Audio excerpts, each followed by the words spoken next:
हर खबर पर आपकी नजर बेताब समाचार।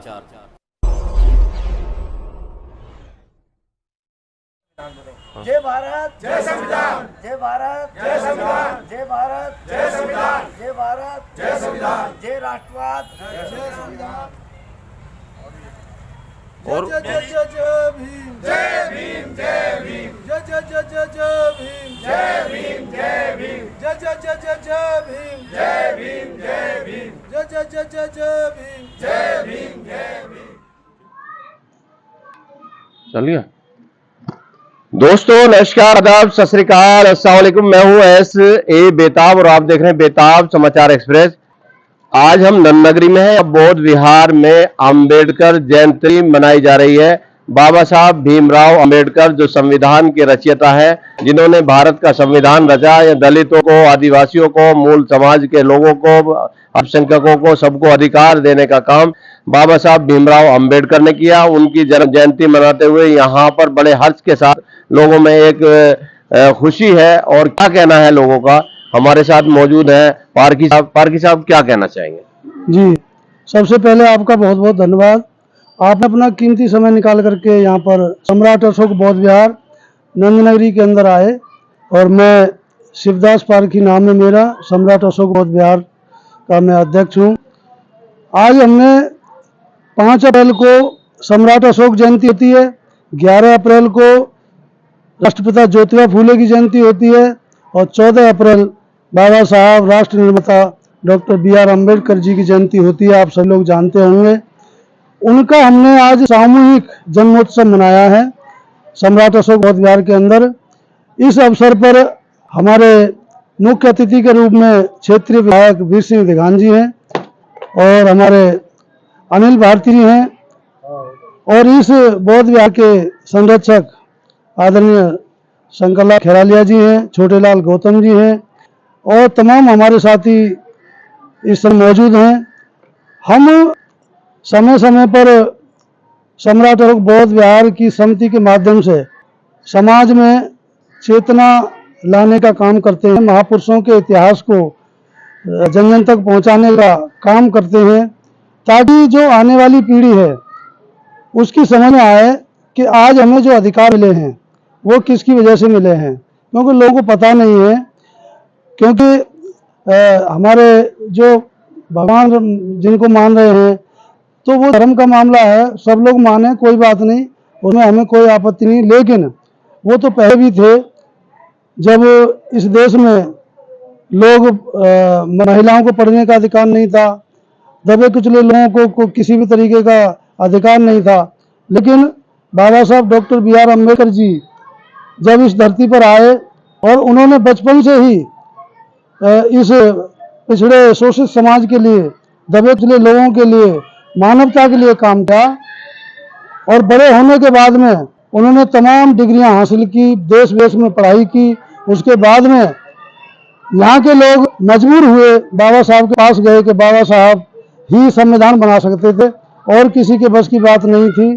तो बाबा साहब ने संविधान में यहाँ के सब लोगों को मानवतावादी संविधान बना करके इस देश को दिया। और उसका परिणाम है कि आज सब लोग शिक्षा का जो स्तर है वो बढ़ा है। दलित, शोषित, पीड़ित जितने भी जो लोग हैं, चाहे महिलाएं हों, चाहे ओबीसी के लोग हों, उनको सबको अधिकार मिले। और आज देश में जो है बाबा साहब की बदौलत ही वो लोग उठ पाए हैं।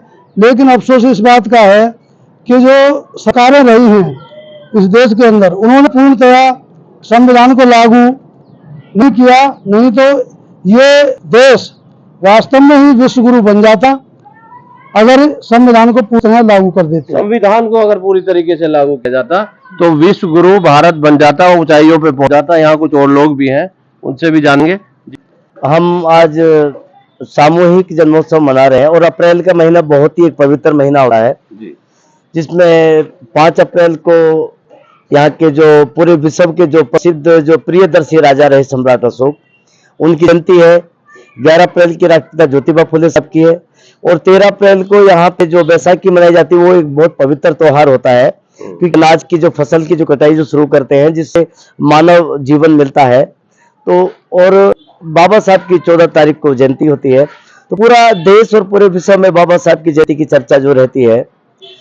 इस जगह का नाम हमने सम्राट अशोक बौद्धार इसलिए रखा क्योंकि सम्राट अशोक प्रियदर्शी राजा रहे, और सम्राट अशोक जी ने जो 84 जो स्तूप जो बनाए, वह प्रेमता का, एकता का, बंधुत्व का, मैत्री का जो संदेश दिया पूरे भारत में, वो कहीं आज खत्म होता जा रहा है। इसलिए उस संदेश को पुनः जीवित करने के लिए भारत का संविधान सर्वोपरि होना चाहिए। हमने एक विषय बनाया है, संविधानवादी राष्ट्र निर्माण से ही भारत विकसित देश बन सकता है। जब तक संविधान में कुछ आर्टिकल्स है, जैसे आर्टिकल, मैं 2-4 मिनट आपके चैनल को दूंगा।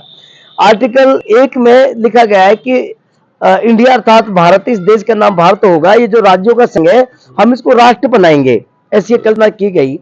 और आर्टिकल 5 से 11 तक यहाँ पे नागरिकता दे दी गई लोगों को कि देश के नागरिक कौन कौन होंगे, वो सारी कंडीशनों के साथ में उसको पूरा करने के बाद में आर्टिकल 326 उसको पूरा कर लिया गया, जिसमें हमें एक वोटर कार्ड जो जारी किया गया वो एक नागरिकता का प्रमाण पत्र हमारा है। तो दोबारा से जो है जो नागरिकता का जो कॉलम चलाया गया, मैं उसको कहता हूँ वो बेईमानी है उसको। और जो आधार कार्ड बनाया जिसमें लिख दिया गया है आज कि ये नागरिकता आपकी सिद्ध नहीं करता, वो बेईमानी है, उसको रद्द किया जाना चाहिए। एक मैं आपके चैनल से जो संदेश दे रहा हूँ। आर्टिकल 13 में जो जितनी भी रूढ़ी और प्रथा थी जो पहले की, वो जातिवाद था, घृणा की थी, या और जो रूढ़िवादी व्यवस्थाएं जो थी, उनको सबको शून्य कर दिया गया, वो आज से शून्य कर दी जाएंगी। आर्टिकल 14 में जो समता का अधिकार जो दिया गया, वो इसलिए दिया गया था कि प्रत्येक भारत के नागरिक को 10 वर्ष के अंदर अंदर समस्त नागरिकों को धन, धरती, शिक्षा, चिकित्सा, स्वास्थ्य, रक्षा, सुरक्षा, न्याय सब एक समान हो जाएगा। वो जो सामाजिक, आर्थिक, शैक्षिक आधार पर जो पिछड़ा हुआ जो समाज है, उनको 10 साल में एक समान लेके आ जाएंगे। आर्टिकल उसमें कहा। आर्टिकल 15 या 16 में अस्पृश्यता के लिए जो लिंग के आधार पे, जाति के आधार पे, भेद के आधार पे, भाषा के आधार पर, क्षेत्र के आधार पर जो भेदभाव है वो नहीं किया जाना चाहिए। और जो पिछड़े लोग उनको कैसे कैसे अधिकार दिया जाएगा। आर्टिकल 17 में अस्पृश्यता का अंत कर दिया गया था कि आज से अस्पृश्यता नहीं होगी, लेकिन अभी भी आए दिन ये जो घटनाएं होती है, घोड़े पे नहीं चढ़ने दिया जाता, बारात नहीं निकलने दी जाती, या हर 3 मिनट में एक बेटी का बलात्कार कर दिया जाता है। ये घृणा की ये जो परंपरा जो चल रही है, ये भारत का संविधान अगर लागू हो जाए तो ये सबका अंत हो सकता है। मेरा नाम सुरेंद्र सिंह। जी, क्या संदेश देना चाहेंगे? अम्बेडकर जयंती मनाई जा रही है। सम्राट अशोक बौद्ध विहार नंद नगरी में ये जो सभा का आज आयोजन किया गया है 27/4/2025 को, संविधान राष्ट्र निर्माण हमारा विषय आज का है। लेकिन आज भारत देश जो है वो 2 धाराओं में आ गया है, एक मनुवादी धारा और दूसरा जो संविधान को मानने वाले लोग हैं। एक तरफ संविधान को मानने वाले लोग खड़े हैं देश के अंदर, दूसरी तरफ जो मनुस्मृति को मानना चाहते हैं वो लोग खड़े हैं। तो आज देश 2 राह पर और 2 रास्ते पर खड़ा है, क्योंकि जो सत्ता पक्ष है वो खड़ा हुआ है मनुवाद के साथ, और जो देश में शांति, अमन, संविधानवादी लोग हैं। और आज जो आप चारों तरफ देख रहे हैं देश के अंदर कि अभी जो कल की घटना हुई है, जो 2 दिन पहले की जो घटना है जम्मू कश्मीर से, और कुछ घटना में जो हमारा मीडिया जो आज दिखा रहा है, मेन स्ट्रीम जो मीडिया जो है हमारा, यानी कि जो हमारा सोशल मीडिया जो है वो तो इस देश को संभाले हुए है, लेकिन जो हमारा मेन स्ट्रीम मीडिया जो है वो इस देश को बर्बादी की तरफ ले जा रहा है आज के जो दौर चल रहा है। क्योंकि आज जो वहां पर जो हमला हुआ है उसका पूरा देश, पूरा कश्मीर, पूरा समाज वो आज उसका विरोध कर रहा है। लेकिन मीडिया ये दिखाना चाहता है कि इस देश में हिंदू मुसलमानवाद हो जाए और देश में लड़ाई झगड़े हो जाए, इससे कि ये लगे कि वो जो उन लोगों ने जो किया है आतंकवादी थे, वो आतंकवादी थे, उन्होंने जो किया है वो अपने तरीके से किया है कि भाई आप लोग वहां हिंदुस्तान में मुस्लिमों को मार रहे हैं तो हम हिंदू को मारेंगे, उन्होंने ऐसा नैरेटिव सेट किया है। लेकिन हमारे जो देश की मीडिया है वो इस देश में आज की तारीख में वो इस देश में आग लगाना चाहता है, इस देश में हिंदू मुसलमान करके इस देश को बर्बाद करना चाहता है। और ये जो देश है, ये हमारा जो देश है, ये आज फिर दो दिशा में जा रहा है, एक तरफ गरीब है और दूसरी तरफ लेकिन मीडिया देश में जो है, जैसे आपने आरोप लगाया कि मीडिया आग लगाना चाहता है, लेकिन हमारे जो शांति प्रिय लोग हैं वो ऐसा नहीं होने देंगे, हम सब लोगों का ये मानना है। आप बिल्कुल ठीक कह रहे हैं, क्योंकि आप लोग जो सोशल मीडिया जो है इस देश के अंदर, वो इस सब को एक साथ लेकर चल रहा है और इस देश को संभाले हुए है। जो इस देश में सोशल मीडिया ना होता तो शायद ये मेन स्ट्रीम मीडिया इस देश को अब तक बर्बाद कर चुका होता। जी, और क्या संदेश देना चाहेंगे सर? मेरा नाम किशनलाल खैरालिया है जी। और सर ये आज जो ये हमारे महापुरुषों की जयंती मनाई जा रही है, हाँ तो जैसे बाबा साहब ने तो जयंती मनाने के लिए मना किया था कि हमारी जयंती मत मनाओ। जी। हमारे जितने भी महापुरुष हैं उन्होंने जयंती मनाने के लिए मना नहीं किया था, लेकिन जो बाबा साहब के संदेश, जो हमारे महापुरुषों के संदेश हैं, हाँ उनके लिए हम लोगों को इकट्ठा होकर उनके संदेशों पे चर्चा करनी चाहिए और उन पे अमल करना चाहिए। अगर हम अपने महापुरुषों के संदेशों को अमल करते हैं तो हमारा सबका उद्धार हो सकता है, विकास हो सकता है। कबीर साहब की एक वाणी है, मैं उसके बाद में खत्म कर दूंगी। जी जी बोल। कबीर साहब ने अपनी एक वाणी में कहा है, जानत हैं मानत नहीं।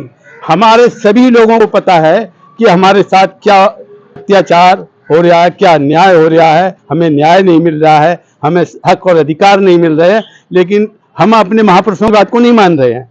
जानत हैं मानत नहीं, जी के बड़े लवार, कबीरा ऐसे मनुष्य का कौन करे उद्धार। जो लोग अपने महापुरुषों की बात को ही नहीं मानते हैं तो उनका उद्धार कैसे हो सकता है? मेरा तो ये विचार है। बहुत अच्छा, बहुत अच्छा।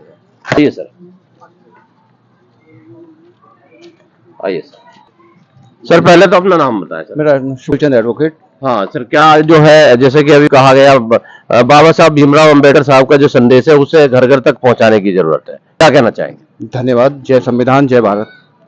साथियों, आज जो विशेष कार्यक्रम रखा गया है उसमें बाबा साहब की जयंती जो मनाई जा रही है, उसका उद्देश्य मात्र ये है कि देश की आज़ादी के बाद और देश संविधान लागू होने के बाद, यानी कि 75 साल तक संविधान पूर्ण रूप से लागू नहीं हुआ, और उस लागू करने की जिम्मेदारी उन सत्ता पर थी, जो सत्ता में बैठे हुए लोग हैं। जो उनका उद्देश्य था बाबा साहब का, उनका उद्देश्य था कि देश में समता, समानता, बंधुता बनी रहे, सभी को रोजगार के अवसर मिले, सभी को शिक्षा का अधिकार मिले। लेकिन 75 साल होने के बावजूद भी आज बच्चों को पूर्ण रूप से शिक्षा नहीं दी जा रही है। बाबा साहब चाहते थे कि देश के हर बच्चे को, जो 14 साल तक का बच्चा है, उसको शिक्षा का अधिकार मिले, उसको एडमिशन की यानी कि अधिकार हो, सभी को रोजी और रोटी मिले। लेकिन वो आज 75 साल पूरे होने के बावजूद भी हम उसमें विफल रहे हैं। और ये हमारा उद्देश्य है कि ये बाबा साहब के संविधान के बदौलत हम ये उनका उद्देश्य जन जन तक पहुंचाएं, जिससे कि बाबा साहब चाहते क्या थे। जैसे कि अभी एक प्लान बनाया जा रहा है सरकारों की तरफ से कि 1 नेशन 1 इलेक्शन। मेरा कहना है कि यदि 1 नेशन 1 इलेक्शन की आस्था नहीं है, मैं कहता हूं कि 1 एजुकेशन 1 नेशन, पूरे देश की एक शिक्षा व्यवस्था हो, एक समान शिक्षा हो, तो यहाँ पर सभी लोग शिक्षित होंगे। 75 साल होने के बावजूद भी संविधान के, ना ही तो हम शिक्षा के क्षेत्र में पूर्ण रूप से उभर सके हैं, ना ही हम रोजगार प्राप्त कर सके हैं, यानी कि ना ही चिकित्सा प्राप्त कर सके हैं। लोग आज भी पीड़ित हैं और देश में जो वातावरण बना हुआ है जातिवाद का, धर्म के नाम पर जो एक दूसरे से कटुता का भाव रखे हुए हैं, बाबा साहब का उद्देश्य ये नहीं था। अगर हम चाहें तो बाबा साहब के संविधान को जन जन तक पहुंचाएं। जय भीम, जय संविधान। Thank you.